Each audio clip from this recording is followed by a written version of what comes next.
You are Locked On Auburn, your daily podcast on the Auburn Tigers.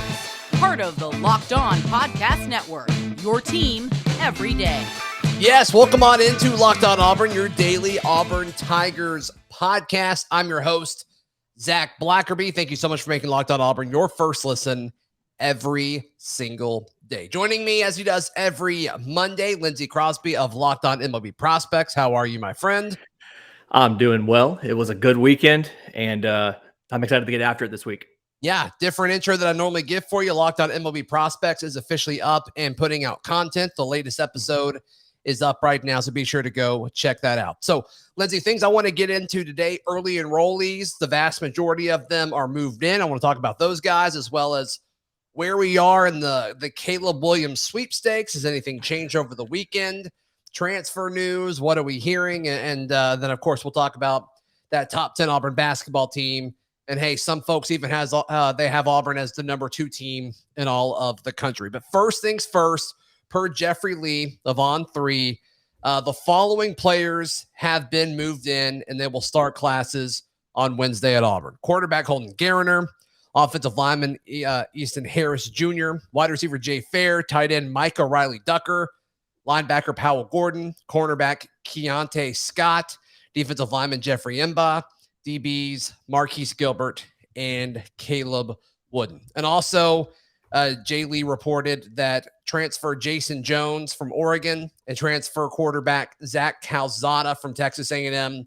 They're not here yet, but they will be here in time for them to start classes at Auburn on Wednesday. So a lot of these dudes coming in, Lindsay, have a chance to compete right away, which I think is really, really exciting because I'm sure that's always a sales pitch that's involved between the coaching staff and incoming players, but they're actually telling the truth here. The vast majority of these dudes have a chance to compete right away. And so the fact that they're at an early, they can, kind of get acclimated to the culture on campus and the workouts before spring practice starts, I think it's a huge deal.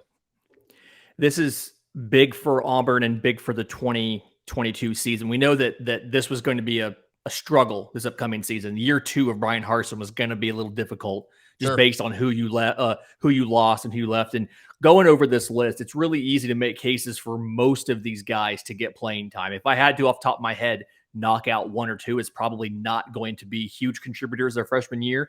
You'd think an offensive lineman in Easton Harris, simply because most offensive linemen don't play their freshman year. And then you think about tight end Micah Riley Ducker, simply because we have so many options there. But they're giving themselves every possible situation or every possible opportunity to come in and still compete for a starting job and push those starters by getting here before the spring and being an early enrollee. Right.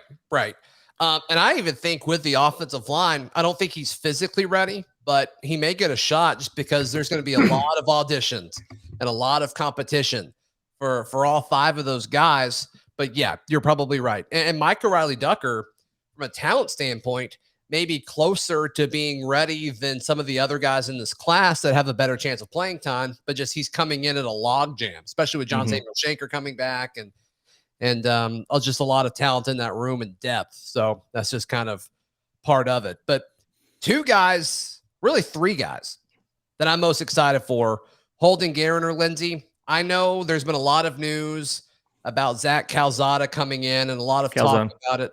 Yep, the Calzone himself. If somebody wants an Auburn Calzone shirt, Lindsay, where can they go? aushirts.com. Okay, short and sweet. There you go, aushirts.com. But I don't think there's been enough buzz about Holden Gariner. And a lot of folks, I see it in the comments with stories that we put up at auburnwire.com that Lance and I and JD do. But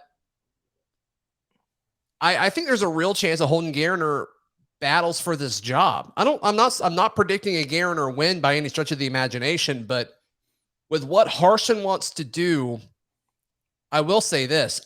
I think it's more likely that Gariner starts in 22 than D Davis. I will say that. And that's going to tick a lot of people off.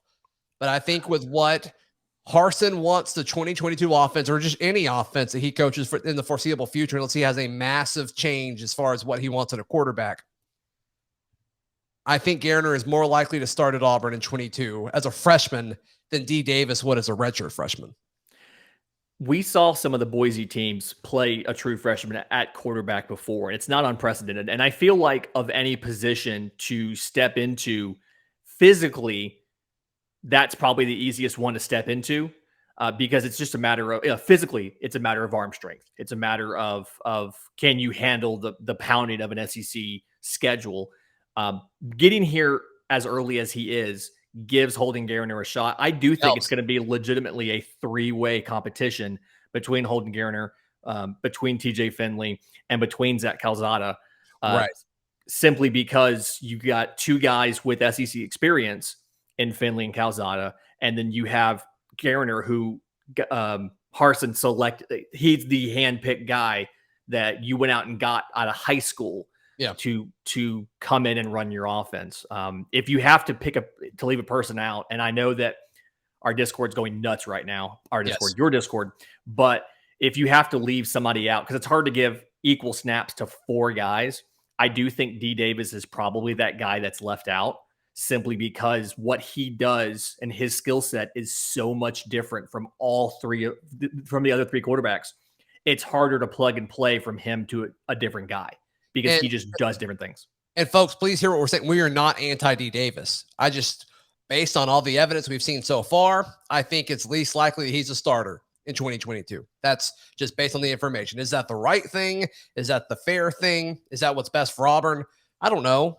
I'm just telling you that is my prediction, Lindsay. It sounds like you don't think I'm too crazy in saying that. So now, obviously, that whole list of names dramatically shifts if the whole Caleb Williams stuff comes to fruition. He was in California over the weekend. He wanted everyone to know that he was at the Rams game out in LA. And of course, Auburn's biggest competition, it seems, in all of this is USC and UCLA. USC because of the Lincoln Riley thing. I'm a little on that because Lincoln Riley kind of left, and it sounds like that left a lot of, negative emotion with the players still at Oklahoma. But the UCLA buzz seems real. Definitely seems real. So it's going to come down to a lot of NIL money, I think. And I think Auburn's in it. I really do. As far as other guys that I'm really excited about, and Lindsay, this one may be a bit premature, but ever since wide receiver Jay Fair announced that he was going to be a part of Auburn's signing class, I've been really high on him. I like the way he moves. I think he offers some things that Auburn currently doesn't have on the roster.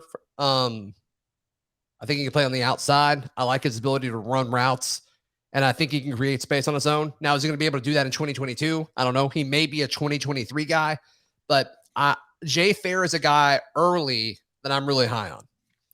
Yeah, and same thing there. He's coming in and giving himself plenty of time to learn the playbook so that he can actually force that conversation. If you go back and you think about the TJ Finley transfer and everybody talking about how, he was competing with Bo Nix for the starting job, look at how long it took him to get on campus.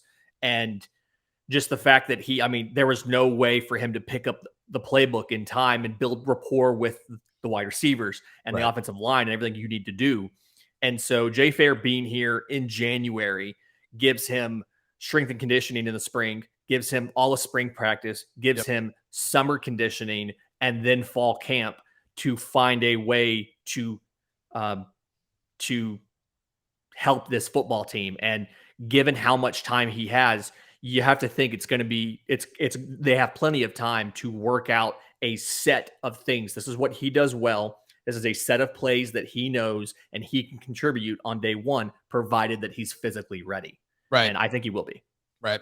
All right. One more guy I want to single out. And then, Lindsay, I'm sure you have some thoughts on some guys in just a moment. Today's show brought to you by Built Bar. You can check all of their products out at built.com. Built Bar is the protein bar that looks and tastes like a candy bar. It's January. Everybody's mind is, okay, how can I become a better version of myself in 2022?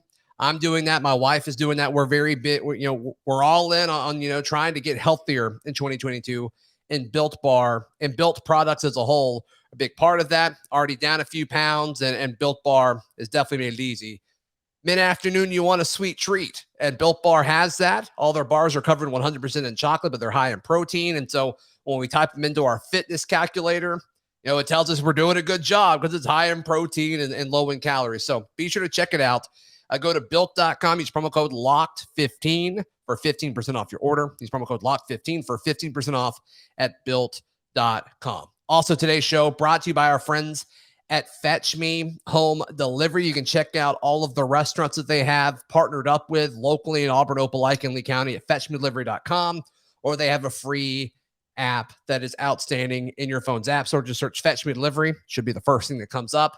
But yeah, these are local folks teaming up with local business owners and serving the local community in Auburn, Opelika, and Lee County. I had a meeting with them Friday afternoon, and they've got some really, really cool things coming. So stay tuned for that. But in the meantime, be sure to use their awesome delivery service. And when you use it, use the promo code Local Meal. It'll knock a little bit off the top and help feeding your family at the end of the day a little bit easier. So be sure to check that out. FetchMeDelivery.com.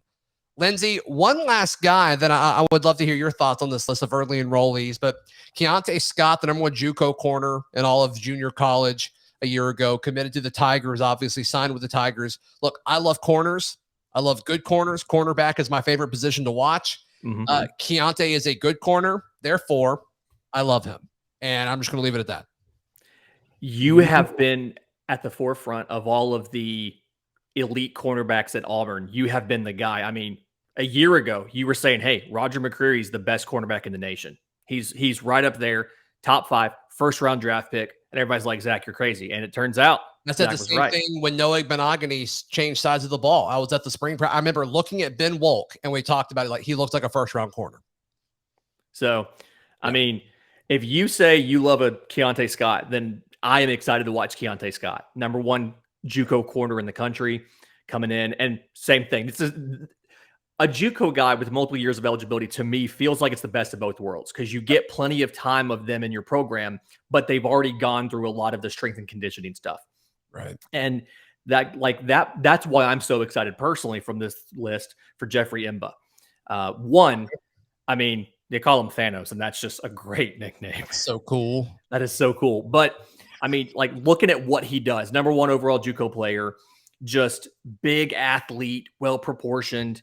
And what I love is he does a great job. He can play at the edge if he has to, but his game is down middle. And you can get him in the middle of the field and he can just stay low and take on blockers. I mean, he's so immovable. You could put him in a scuba suit and use him as a boat anchor. I mean, he will just wait, say that again. He's so immovable. You could put him in a scuba suit and use him as a boat anchor. Okay. I wasn't ready for that. Yep. So, and it's just, I mean, and it's same situation as Keontae Scott. He's had time to do that physical maturity because he went through the JUCO, but he has multiple years of eligibility. And so he's a guy I'm excited with Tony Fair moving on, with Marquise Burks possibly changing sides of the ball and recovering and things like that. I'm excited to see what Jeffrey Imba can do because we have a lot of bodies on the defensive line. There's a lot of guys and some folks are going to get lost in the shuffle. And I think he's a guy who's going to come in and immediately take starter snaps for this Auburn football team in the fall. Describe Jeffrey Imba one more time. I want to make sure I've got that. He's so immovable. You could put him in a scuba suit and use him as a boat anchor. That's incredible. That's incredible. All right. And then I'm surprised. And we waited till as late as possible because I really was expecting this news today. The Oregon transfer defensive back, specifically, he's an outside corner, DJ James. I thought he was going to commit today. Auburn's been the favorite for him literally before he entered the portal. So his visit was this weekend, as far as I know, unless something changed.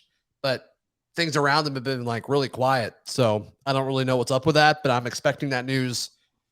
Honestly, it'll probably happen as soon as we're recording because that's just how it's been. And that'd be okay.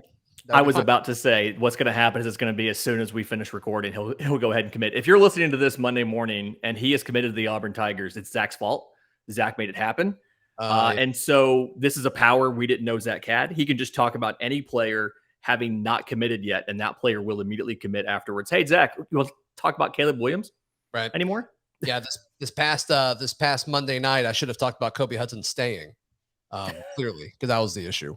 Could have manifested that into existence. Hey, one more football topic, and then we'll move into basketball because what a game, what a performance. But Brett McMurphy, formerly of ESPN, he does stuff with the Action Network now. To my knowledge, he's really the Action Network's only like reporter. Everything else is like betting there, I think. That's my understanding. But he put out his way too early top 25 for college football in 2022, which I am a sucker for. I will read every single one of those. So he put out his top 25. Auburn is not in there, which makes sense. I'm fine with that. But then he at the bottom, he put my next 25 in alphabetical order. No Auburn. So not top 50. Not in his top 50. Is Auburn not a top 50 team going into 2022? Look, I get you can be down on these Tigers right now. I have no issue with that whatsoever. But not top 50? I think Auburn's defense alone, you got questions about the offense. I get it. But the defense alone, with all the experience coming back, and they've been in the system now, so you're not going to have those growing pains early in the year, you wouldn't think. I think the defense alone makes them a top 50 team. If you don't want to put them in the top 25, I get it. That is totally fine. You got Kentucky in there, and I'm like, I think Auburn beats Kentucky one-on-one, but that's fine. Whatever. But yeah, to put Auburn as outside your top 50, that's big. That is a big take for me. I'm going to do the devil's advocate on this and take the other side and say, take Brett's side and take Brett's side in the argument just for the sake of the argument and say, until this transfer portal stuff is pretty much this first wave of transfer portal stuff is done, and Auburn's offensive linemen who all have an extra year of eligibility, until they announce what they're going to do, you have to assume, unless they say something, that guys are gone. Because the way that it works is you are automatically entered for the draft unless you specifically declare you're coming back. So if you look at the roster, take out anybody who has not already said they're coming back for a super senior year. Also look at the fact that we still haven't gone in the portal like we've been talking about and signed offensive linemen yet. We haven't signed a number one wide receiver yet. We do have Calzada, but that's pretty much the only noteworthy offensive transfer is a I'm sure Brad's thrilled that it's Italian food coming in the transfer portal. But using that argument, I can understand saying at this point in time, there's so little that you know about this offense. You know they haven't gotten anything. And you have to assume they're losing what little bit they had until the portal is done. So I can see him. I'm not saying I agree with it. I can see his point. I can too, in regards to from the outside looking in, and I was a victim of this. I fell to this a little bit in regards to overreacting to all of the big stories leaving. The Bo Nix departure, the Kobe Hudson being removed from the program, Zacoby McClain entering the draft. But everything else that's happened so far, either you saw coming or it's been good. I mean, 4 defensive starters coming back is great. Is it 4? Owen, Burks, Hall, and Wooden. Yeah. So, four. I mean, you got four of those guys that were borderline are coming back. You're losing McCreary, but I think you have a really good cornerbacks room that's ready. And, if you get DJ James, it's going to be totally fine. He's a starter day one. So, I just don't think it's as bad as I did a week ago. I think in the modern era, well, one, he probably wrote this more than a week ago, but in the modern era of college football, I think most championship teams you've seen have been carried by a dynamic offense. And seeing where Auburn's offense was last year, removing the number one wide receiver, removing the quarterback, and potentially, because until they say they're back, you have to assume they're gone, potentially removing part of a line that already wasn't amazing. You have to assume this team does not have the offense to keep up with modern college football. So, in his defense, I think that's where it is. Once the portal stuff settles, we have an offensive lineman or two, we have a wide receiver, some other things we expect to fill from the portal. I expect us to be in that next 25 in alphabetical order, to be in that group. And we probably beat a bunch of those teams on a neutral site. But I can see his argument right now. Sure. I get it. All right, let's talk basketball in just a moment. Right here on Locked On Auburn. Hey, a lot of you listening are already saving a ton of money and getting money cash back by downloading the Get Upside app. It's free on your phone's app store. Just type in Get Upside. It's the first app that comes up. And when you sign up, use the promo code SCORE, and you get a bonus 25 cents per gallon on your first fill up. So they already do that already. So you're talking about 50 cents cash back per gallon of gas for your first fill up. Don't pay full price at the pump anymore. Use promo code SCORE in the Get Upside app. Look, I did this over the weekend. We were about to fill up my wife's car. We went up to Birmingham to see some friends for some stuff this weekend. And yeah, you submit it after you do it. And yeah, you get money in your account. It's pretty crazy. So yeah, download the free Get Upside app, use promo code SCORE, and you can see the money in your account afterwards in your bank account. Then you could send it to your bank account or your PayPal or an e-gift card. They give you a ton of options. So be sure to check that out. Use promo code SCORE. Lindsay, Auburn basketball wins 85-73 against the Florida Gators. And what was a pretty impressive effort by several players, especially when you consider that Auburn's two most valuable players on this team, Jabari Smith and Walker Kessler, they were in foul trouble for a big chunk of the game. Kessler actually fouled out. So you saw more minutes kind of spread out among the 10 or 11 players that got in. But your biggest takeaways in regards to Auburn's win over Florida?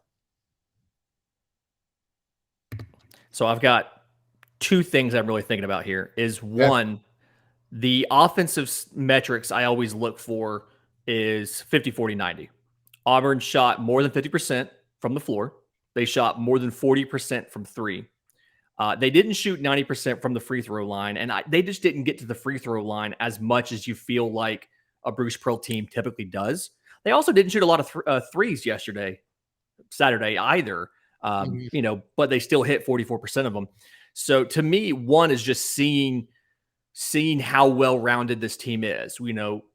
There's usually a lot of play in the paint, a lot of scoring from three, whether it's from deep, whether it's up close, they're making their shots. Seeing Walker Kessler foul out is not something I've seen yet. I don't think he's done it this season until this game. Right. But just seeing, Katie Johnson, 23 points, Wendell Green, 13 points, Jalen Williams, 14 off the bench. Just so efficient too. Well, he was like 5 of 6. Isn't that right? Yeah, I think he missed one shot. It's just one of those, seeing how deep this Auburn rotation is. And you hear all the time about how this team is deep. And they're playing 8 or 9 guys with consistent minutes. I mean, Auburn is 10 guys deep. Auburn has a walk-on that's getting legitimate minutes because he's good. And it's something where this team feels like the only way to possibly beat them when they're at full strength is to get Walker Kessler in foul trouble, and Jabari Smith needs to have an off night. And those two things happening together, I don't see it happening that often. Well, and Jabari's thing was foul trouble, and so he was on the bench a ton. I mean, his night was 4 of 7. He made both of his 3-point shots. I mean, Jabari was fine. It's just he didn't play as much as you would want him to. Mm-hmm. But the games aren't always going to develop that, and an opposing team can't force that the way that Florida did. Florida's good defensively. We talked to Brandon Olson of Locked On Gators. He talked about that. He was spot on. But also, I mean, there was a 10-minute span in the second half. I'm not blaming on the refs guy, and I'm not blaming it on the refs. I think what they called was legitimate for the most part. There were a few. It was like, what are you doing? But I thought it was fairly even in the ridiculousness of it all. But you have to get a crew that's going to call a game like that. And you just can't predict that as another team. So I don't even know if that's legitimate, Lindsay, just because it's a weakness, but I don't think it's anything that Florida did. I think Auburn just totally opens it up on them and wins by 20. If this is a game where the whistle is swallowed a little bit by the referees.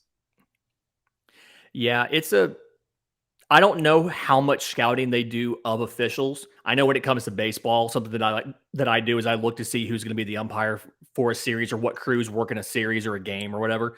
I'm sure that they know some like to call more than others, but I find it hard you can't base your game plan on that. And so really what you have to do, I mean, this team's set up, you can take out any one person from this team and Auburn's still going to win most of these games, maybe with the exception of Jabari. And Saturday we saw, I mean, he played 21 minutes, but he was long stretches where he wasn't in the game. I think second half he checked out at first 30 seconds. He checked out and sat for a good 5-6 minutes. And so I feel good about what's going to happen between now and the tournament. And I think the way this team is trending, I mean, Auburn could be a 2 seed going into March Madness if everything breaks correctly and this team continues to play the way they have been, stay healthy, and just gel both offensively and defensively. Oh, there's speculation that Auburn's a 1 seed right now, which is crazy. And you're going to start to see more and more brackets come out with the bracketologists, and it's such a fun time of year that we're about to be a part of. But Auburn could be a 1 seed when it's all said and done, which is fascinating. CBS, Gary Parrish with CBS Sports, they do a good job of kind of putting a top 25 out there regularly, like multiple times a week. And Auburn's number 2 in the country in their poll, which is crazy. I think that's a little high. It's fun. I think they're a top 5 team. I don't think they're top 2, but still with Duke losing, and there's kind of being so much uncertainty with a lot of these top teams outside of Baylor. It's like maybe they are. Auburn's been more consistent. Auburn's been one of the most consistent teams in college basketball behind Baylor, which is fun to see. But I mean, you talk about inconsistency, and you look across the state in Alabama, and Auburn has to go there on Tuesday. Alabama losing a shootout to a not very good Missouri team. It's going to be interesting. And just the dynamics of it being the day after the national championship, which obviously is going to be played tonight between Auburn's 2 biggest rivals. But how much are the students going to be caring about that? They're probably going to win another natty the day before, or they're going to lose a natty the day before. How does that affect the, attendance? It's at 8:00 on a weeknight. I'm seeing a lot of people say, oh no, this is a total trap game for the Tigers. It's on the road. Alabama's not going to lose 2 in a row, yada, yada, yada. I think this could be a great opportunity for Auburn to sneak up on Alabama, the timing of the game. And also, like, you have a chance. You are Auburn, and you have a chance to just totally nuke your rival's season. Like, step on their throats. And it seems like, Lindsay, this team has that mentality where they're going to smell. Zepp talks about it all the time. When he smells blood, he goes after the basketball. Katie Johnson does the same thing. If they smell blood with this Alabama team, they can nuke their season. Talking about that mentality, I remember noticing when Florida in the second half got it to within, I think it was 1. And the very next play, Jabari just drains a 3. And it's a no-doubter when it leaves his fingers. And that's the mentality that you're talking about. And I think this is a great opportunity for Auburn, because the hard part of this is going into Tuscaloosa to play, right? And the situation that you're in, like you just talked about with the national championship the day before, it being an 8 p.m. game on a school night and a weeknight and everything, I think you mitigate a lot of that home field advantage that they're going to have. And Tuscaloosa is not, I know plenty of Auburn fans who said it's cheaper to pay for gas and tickets in Tuscaloosa than it is to watch a game in Auburn Arena. So you have plenty of Auburn fans who are making that trip over there as well. So that's the next step of this fan base too, right, Lindsay? I mean, we've seen Auburn Arena become a hostile place to play, but like whenever Kentucky comes to town, I mean, there's always, it doesn't matter where you're playing. There's going to be a bunch of Kentucky basketball fans. If Auburn will take that next step, they need to pop up in these away venues.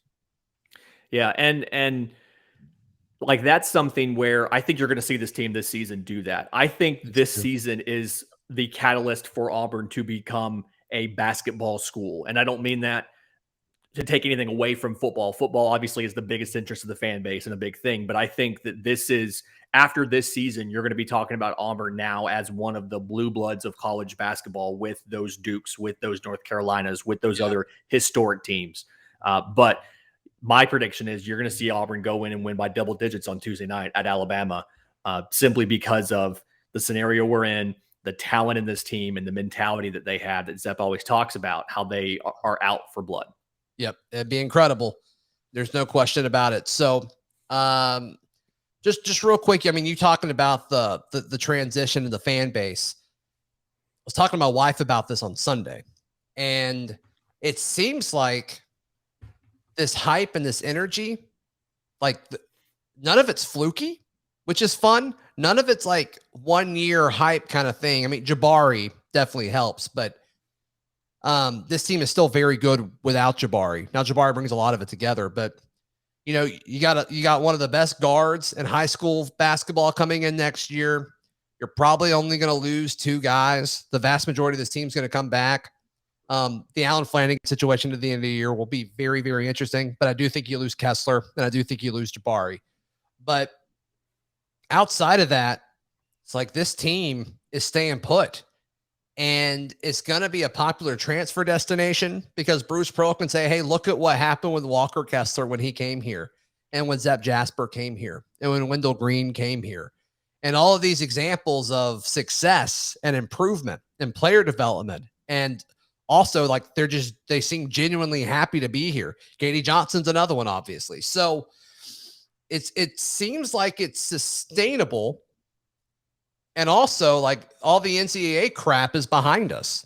So, I mean, this is something that's not going away, folks. Buy in and enjoy it for the long haul. But this team specifically is very, very special. Yeah, and you know, Bruce said it when he first got hired. He's like, if you're not on, like, if you don't have season tickets, go ahead and get them because there's going to be a waiting list, and there is. I mean, you couldn't find tickets last year when this team wasn't eligible for the postseason. So the fact that the arena was still so loud last year and still so raucous last year tells me that it's not a fluke, it's not a bandwagon. That this is the culture that Bruce Pearl has brought to Auburn. Like, Auburn is now a basketball school. And I look forward to seeing where this goes. Like you said, questions about what Flanagan's going to do. But a lot of these guys coming back, you know, the Katie Johnson story is a great one. You can point to that. You can point to, like you said, Walker Kessler, point to all these guys transferring in and what they're able to do. And the guys who have been here. Look at Leroy Berman. That man might transfer and go start for a school on scholarship next year. Yeah. And Bruce can say, hey, even if you're a walk-on, if you're good enough, if you work hard enough, I could get you a scholarship somewhere to play basketball. It's crazy. So, I mean, we are a basketball school now, like it or not. The things we're great at, obviously, you know, that, equestrian, and gymnastics. Won last Friday night. Let's go. That's right. That's right. And Suni Lee's debut as an Auburn Tiger. That's very, very fun. And Auburn owns North Carolina and everything. So can't stress that enough. Lindsay, how can folks find you, listen to you, support you, all that good stuff? You can subscribe to Locked On MLB Prospects wherever you get your podcast. You can follow me on Twitter at Crosby Baseball. Follow the show on Twitter at Locked On Farm. And you can check out our merch at aushirts.com. Yes, absolutely, aushirts.com. But yeah, Locked On MLB Prospects. He's going to be covering some college baseball. Yep, it's out now. The first one of the Lindsay Crosby era is out now. So be sure to check that out. Follow me on Twitter at Zac Blackerby. The show on Twitter at Locked On Auburn, and on Instagram at Auburn Podcast. And if you're watching on YouTube, please, please, please subscribe. A ton of you watching are not subscribed. It helps the channel out a ton. We will see you tomorrow right here on Locked On Auburn.